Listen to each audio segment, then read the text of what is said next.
Ever pondered over why being nice to everyone isn't always the best option? Welcome to the paradox of niceness. It's an interesting concept, isn't it? Being kind, considerate, and courteous are typically seen as positive traits. We're often encouraged to be nice to everyone we meet, but is this always beneficial? Let's take our protagonist, for instance.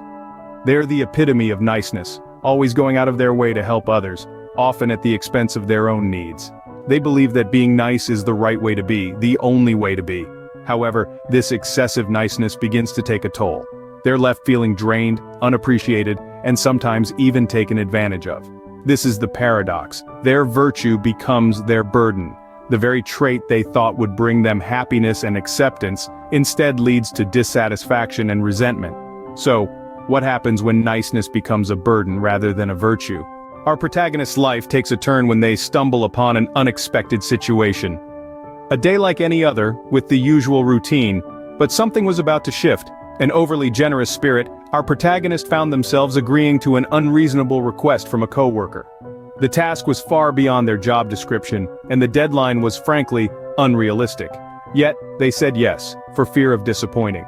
This was not a one-off occurrence. It was a pattern, a cycle of sacrificing personal well-being for the sake of maintaining a pleasant facade. The protagonist was always the go-to person, the one who would never say no, regardless of the personal cost. Their desire to be nice had turned into an obligation, an expectation, and it was taking a toll. Their health began to suffer, their personal life was put on the back burner, and their self-esteem was dwindling. The fear of confrontation, of disappointing others, had led them to a place where they were the ones feeling let down.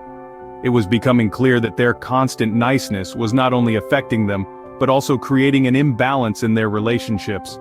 People took advantage, knowingly or not, and it was hard for our protagonist to break free from this cycle. Ironically, their kindness was hurting them. They were stuck in a predicament, trapped by their own goodwill. This encounter begs the question, is there a different way to be nice? Enter the guide, a Buddhist teacher with a different perspective on niceness. This teacher, seasoned by years of contemplation and understanding, sheds new light on the protagonist's dilemma. The teacher explains that being nice is not about pleasing everyone or avoiding conflict. Instead, it's about being kind, empathetic, and genuine in our interactions. The teacher unravels the Buddhist philosophy of metta, or loving kindness. This concept, the teacher explains, is about cultivating a genuine wish for the well-being of others. It's about extending compassion, even to those we may find difficult. The teacher further elucidates the idea of right speech, a part of the Buddhist Eightfold Path. Right speech, the teacher expounds, is not just about saying nice things. It's about speaking the truth, even if it's uncomfortable. It's about speaking words that are beneficial and not harmful, words that promote harmony and understanding. The teacher also talks about the importance of mindfulness. Being mindful in our actions, the teacher imparts, helps us to understand the consequences of our words and actions on others. It helps us to be truly compassionate, without being a pushover. The teacher's wisdom resonates with our protagonist. The idea of being authentically kind and compassionate, rather than just superficially nice, seems more meaningful, more fulfilling. Intrigued and hopeful, our protagonist decides to tread this new path. Walking this new path wasn't going to be easy. The protagonist knew that the journey of transformation was not going to be a walk in the park. There was a certain comfort in the old habit of being nice to everyone, like a well-worn jacket. But now, they had to shed it and put on a new one, which was still stiff and uncomfortable. The first steps were awkward, like a toddler learning to walk. They stumbled, faltered, and even fell a couple of times. Every time they tried to be authentically nice, they felt a pang of fear, a nagging doubt, a gnawing uncertainty. Will they be liked? Will they be accepted? Will they be rejected? But they pushed through, driven by the wisdom of their Buddhist teacher. Niceness is not about pleasing others, the teacher had said. It's about being true to yourself and respectful to others. It's about being compassionate without being a doormat. It's about being kind without losing yourself. With every attempt, the protagonist discovered something new about themselves. They found that they could be assertive without being aggressive. They could be kind without being submissive.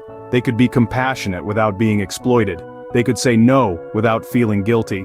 The transformation was not just internal. Changes started to reflect in their interactions with others as well. People started to respect their boundaries. They were not taken for granted anymore. They were not taken advantage of anymore. They were seen, heard, and valued for who they were, not for what they could do for others. But it was not all sunshine and rainbows. There were moments of self-doubt, there were moments of loneliness, there were moments of discomfort, but they were all part of the process of growth. They were all part of the journey of transformation. The protagonist was not just changing their behavior, they were changing their mindset, they were changing their attitude, they were changing their life, but it was a slow process. It was a painful process, it was a challenging process.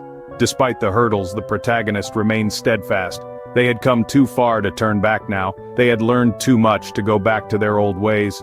But a crisis looms on the horizon. A storm is brewing. A test is coming. Will they hold their ground? Will they stand their test? Only time will tell. In the face of crisis, our protagonist's resolve is tested.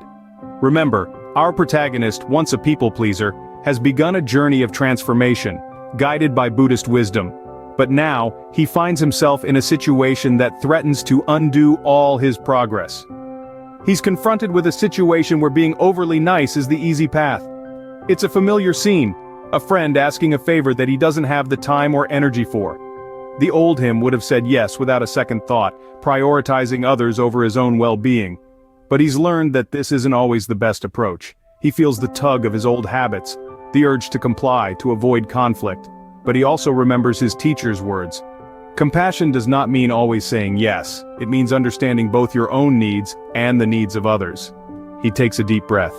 This is his moment of crisis. He can revert to his old ways, or he can choose a different path. A path of authenticity, of mindfulness. He decides to explain his situation honestly to his friend without guilt or fear. He's not being unkind, he's being authentic. It's a tough decision, but he knows it's the right one. He's not just being nice anymore, he's being kind to himself and to others. It's a subtle difference, but a crucial one. And this is the first major test of his newfound wisdom. His friend is surprised, but understanding. Our protagonist feels a sense of relief. He's passed the test. He's stayed true to his new path, and it feels good. It feels right. He's learned that he can be compassionate without compromising his own needs. He's turned his crisis into a moment of growth. He's proven to himself that he can navigate difficult situations with wisdom and authenticity. He's not the same person he was at the start of this journey. He's transformed. From this crisis, a treasure is unearthed. A treasure of self-respect, authenticity, and true compassion. He's discovered that being nice is not just about pleasing others, but about being true to oneself. And that's a treasure worth more than gold. With new wisdom comes a new life. This is the mantra our protagonist has come to embrace. A new dawn has broken in their life, where they no longer feel obligated to be nice to everyone, but instead, choose to be authentic, compassionate, and wise. The transformation is profound. Relationships have taken on a new depth. Our protagonist no longer wears a mask of niceness but presents an authentic self, leading to more meaningful connections. Conversations are no longer superficial but filled with genuine interest and empathy, a reflection of their newfound compassion. This new approach to life has also impacted their decision-making. Choices are no longer driven by the desire to please everyone but are rooted in wisdom. They are more mindful of their actions and their consequences, leading to decisions that are beneficial for their overall well-being and those around them. In their daily life, this change is evident. They are no longer the perpetual people-pleaser, but a person of authenticity and wisdom. They've learned that being nice isn't about appeasing everyone, but about being true to oneself while showing kindness and understanding to others. It's about recognizing that they can't please everyone, and that's okay. Their journey has been arduous, filled with trials and tribulations, but the reward of living a more meaningful and authentic life is priceless. They have become an embodiment of the Buddhist wisdom that guided them on this journey. Our protagonist has successfully established a new status quo, a life that is more authentic, compassionate, and wise. A life that they have chosen for themselves, and a life that brings them true fulfillment and happiness. In the end, it wasn't about being nice, it was about being real. Our protagonist's journey was a testament to this. From the paradox of always being nice, to the transformative wisdom of Buddhist teachings, we've seen a shift towards authenticity, compassion, and wisdom. The rewards, a life lived in harmony with oneself and others. The message is clear: kindness without wisdom can lead to self-deception, but true kindness rooted in understanding shines brightly. Thank you all for watching. If you enjoyed this video, please give it a thumbs up, share it with your friends, and don't forget to subscribe for more insightful content.